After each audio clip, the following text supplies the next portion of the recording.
As the White House Correspondents Association is about to host its annual dinner, a celebration of the First Amendment, the war on the First Amendment in this country wages on. One of the recent battles in this war was the arrest of Mahmoud Khalil. Khalil, of course, is the Columbia University student and protest leader, a legal resident and green card holder of Palestinian descent who was essentially kidnapped on March 8th by government agents right in front of his 8-month pregnant wife. Now, this week, new court documents revealed that Khalil was detained without an arrest warrant. Khalil now sits in a prison in Louisiana while his American-born wife gave birth to their first child on Monday. In court documents, DHS lawyers claim that they had exigent circumstances to conduct the warrantless arrest and that Khalil said he would not cooperate and intended to leave the scene.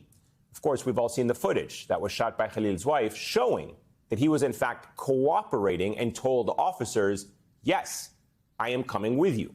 A group of congressional Democrats traveled to Louisiana this week to meet with Khalil, as well as with Rumaisa Ozturk, the Tufts University PhD student who was also abducted in Massachusetts. And without explanation and without criminal charges, simply for an op-ed that she wrote about Israel. Here's what they had to say outside the ICE detention facility.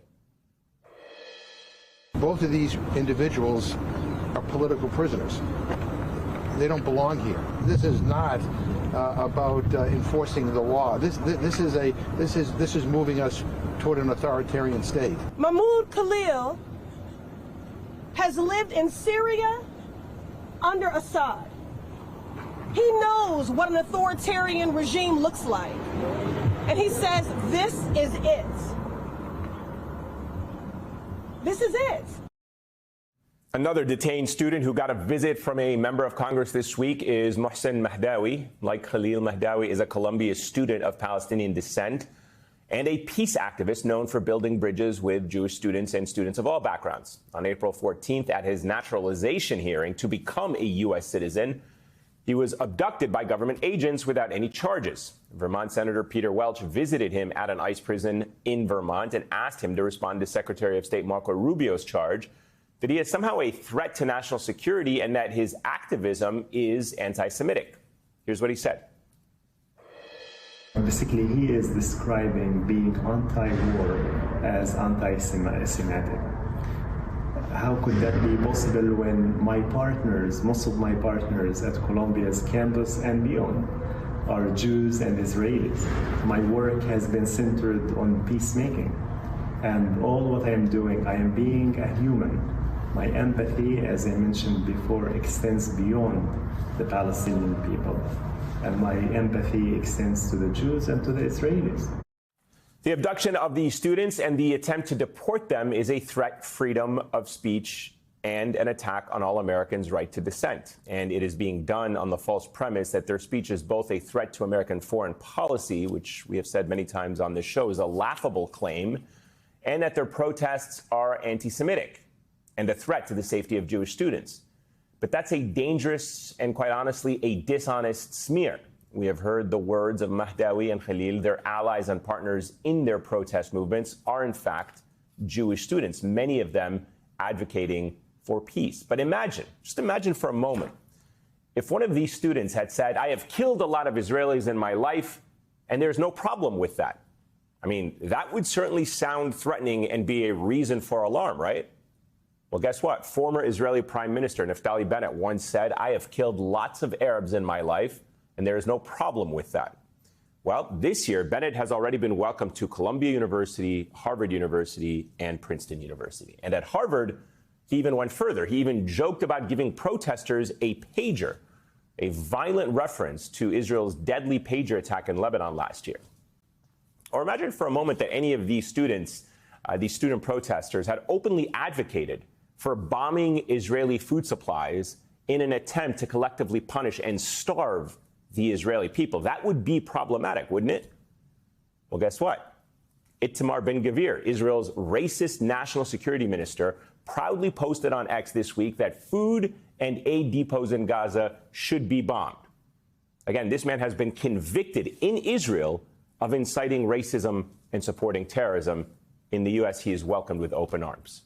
This week, not only did he meet with Republican leaders at Mar-a-Lago, but he also spoke at Yale University before coming here to New York City. What happened to all the advocates for campus safety?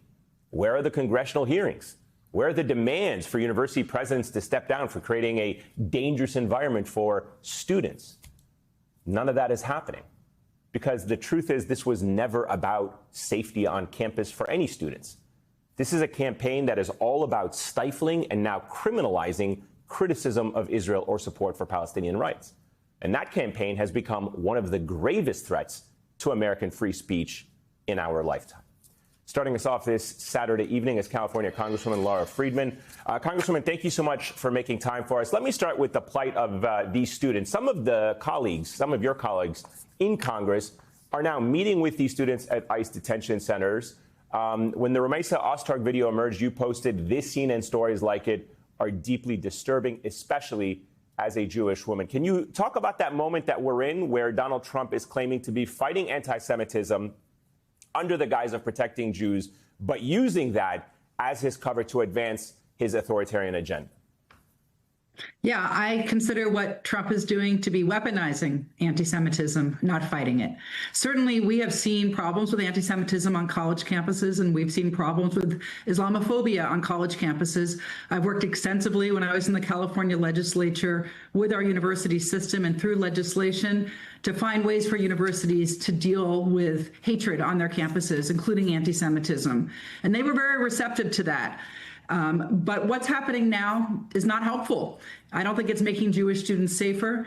I think it has a real chilling effect on our students. These students seem to be targeted in a really willy-nilly fashion.